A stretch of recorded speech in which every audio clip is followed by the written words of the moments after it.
Good morning students. आज हमारा topic है कंस्ट्रक्शन प्लानिंग और अपना सब्जेक्ट है कंस्ट्रक्शन टेक्नोलॉजी एंड इक्विपमेंट। तो आज हम बात करेंगे कि हमें जो कंस्ट्रक्शन करना है, किसी भी बिल्डिंग हो, फैक्ट्री हो, कंपनी हो या कोई भी स्ट्रक्चर हो, उसका कंस्ट्रक्शन हम कैसे करेंगे और कंस्ट्रक्शन प्लानिंग होती क्या है। तो student, construction planning scheduling is an important part of the construction management. Planning और शेड्यूलिंग एक बहुत ही महत्वपूर्ण पार्ट है कंस्ट्रक्शन मैनेजमेंट के लिए। Planning and scheduling of construction activities help engineer to complete the project in time and within the budget. Planning और scheduling है वो इंजीनियर को बहुत ही सहायक है किसी भी प्रोजेक्ट को पूरा करने में और उस प्रोजेक्ट की बजट के लिए। Management of resources such as man, material, machinery require effective planning and scheduling of each activity. जो मैनेजमेंट है उसका मेन महत्वपूर्ण कार्य है material, manpower, machinery requirement और उसकी इफ़ेक्टिव प्लानिंग और शेड्यूलिंग क्या क्या हो सकती है, वो चीज़ इसके अंदर आती है।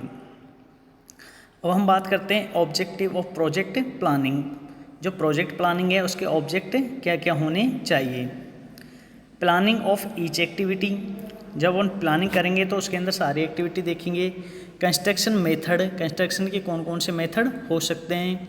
Planning for construction equipment and machinery, अपन को जो प्लानिंग कर रहे हैं उसके अंदर कौन कौन से इक्विपमेंट और मशीनरी यूज में लेंगे। प्रिक्यूमेंट ऑफ मटेरियल, जो अपन को मटेरियल वहाँ पे क्या क्या चाहिएगा। प्लानिंग फॉर एम्प्लॉय स्किल्स, जो अपने कारीगर हैं उनकी स्किल्स की प्लानिंग। अगला है planning for required documents and drawing, अपने डॉक्यूमेंट और ड्राइंग है उनकी अपन को प्लानिंग। और लास्ट है अपना financial planning.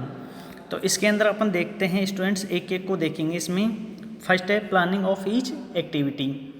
The construction project planning should identify and include every activity of the project in A sequentially order. जो भी अपना कंस्ट्रक्शन प्रोजेक्ट प्लानिंग है उसके अंदर जो भी चीज़ अपन को आइडेंटिफाई करनी है और उसमें शामिल करनी है उनको अपन क्या करेंगे, एक सीक्वेंस ऑर्डर में लिखेंगे। Every activity should be scheduling in A timeline for tracking of construction project. जो भी एक्टिविटी है उनको अपन टाइम के साथ में कंस्ट्रक्शन प्रोजेक्ट पे लाएंगे। अगला है construction method. Plans should include construction method to be adopted for different construction activities and tools and planning for tools and tackles for each activity so that they can be made available whenever requirement. अपने जो construction method है, जहाँ पर अपन construction कर रहे हैं वहाँ पे अपन किस प्रकार से अलग अलग तरीके से कंस्ट्रक्शन कर सकते हैं, उसमें कौन कौन से अपन को मशीन रिक्वायर्ड चाहिए, कौन कौन क्या प्लान कर सकते हैं अपन, तो ये सब चीज़ इसके अंदर आएगी। फिर अगली है planning of construction equipment and machinery. अपन इसके अंदर cost of a construction varies greatly within the use of construction equipment and heavy machinery as their retaining cost could be very high per day. So planning and scheduling for such equipment and machinery should be done in a advance so that project activity goes on smoothly without keeping these equipment in waiting. इसके अंदर अपन जो भी construction के अंदर equipment चाहिए, machine चाहिए, अपन को project में कहाँ पे कौन सी मशीन की रिक्वायरमेंट होगी और कितनी मशीन चाहिए, वो सब अपन कॉस्ट के हिसाब से इसमें करेंगे। That these machinery can be made to maximum during the given period to make it cost effectively. जो अपनी मशीन है उसका मैक्सिमम टाइम पीरियड लॉन्ग होना चाहिए, मैक्सिमम टाइम पीरियड होना चाहिए, कॉस्ट इफेक्टिव, यानी उसकी कॉस्ट भी हो जो इफेक्टिव होनी चाहिए। फिर अगला है अपना procurement of material.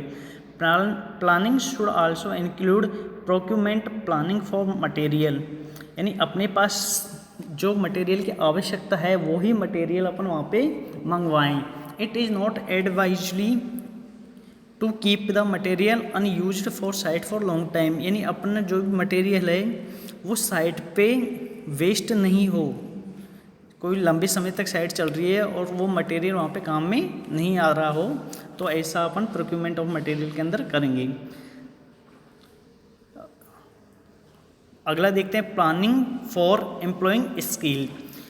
Some of the construction activity required availability of skilled person of execute that work. अपना जो वर्क है उसके अंदर अपन को जो एम्प्लॉय है वो कहीं पे तो स्किल चाहिएगा और कहीं पे अनस्किल चाहिएगा, तो अपन उस पर्सन की स्केलिंग देखेंगे प्रोजेक्ट के हिसाब से कि अपने प्रोजेक्ट के अंदर कहाँ पे स्किल पर्सन की आवश्यकता है। It is not necessary to employ such person throughout the project. वहाँ पर show proper planning of such work can reduce the cost of operation of the activities. अपन प्लानिंग के हिसाब से ही देखेंगे, यदि वहाँ पे अनस्किल पर्सन की आवश्यकता है तो वहाँ पे अनस्किल पर्सन ही लगाएंगे कॉस्ट ऑफ ऑपरेशन के अकॉर्डिंग। अगला है planning of required document and drawing. जो अपनी प्लानिंग है उसके अंदर डॉक्यूमेंट्स और ड्राइंग की रिक्वायरमेंट होगी। Construction project are executed based on the drawing of specification.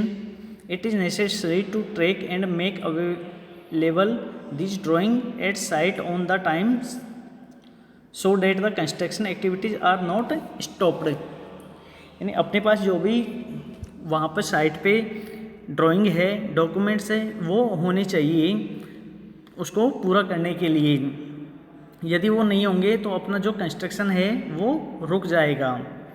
Thus, construction project planning should also include the scheduling of drawing specification and other documents to be made available at the site for review and execution without delaying the project. उसके अंदर किसी भी कारीगर को, engineer को यदि drawing देखनी है, उसका स्पेसिफिकेशन करना है और कोई भी डॉक्यूमेंट्स हो तो वो साइट पे अपन को अवेलेबल होने चाहिए। किसके लिए? कि अपना प्रोजेक्ट आगे के लिए डिले नहीं हो। Financial planning of construction is the most important expect. जो फाइनेंशियल प्लानिंग है वो कंस्ट्रक्शन का बहुत ही महत्वपूर्ण भाग है। Different amount are the required on the different stage of construction project. अपन को अलग अलग अमाउंट अलग अलग कंस्ट्रक्शन स्टेज पे चाहिए होता है। Proper planning of fund for construction help the project produce smoothly. There is no point of investing all the budget amounted on the construction project during start of the project. This can be done in phases and when required. जब तक कि अपन का काम complete नहीं हो वहाँ पर अपन को फाइनेंशियल प्लानिंग करनी चाहिए। Thank you.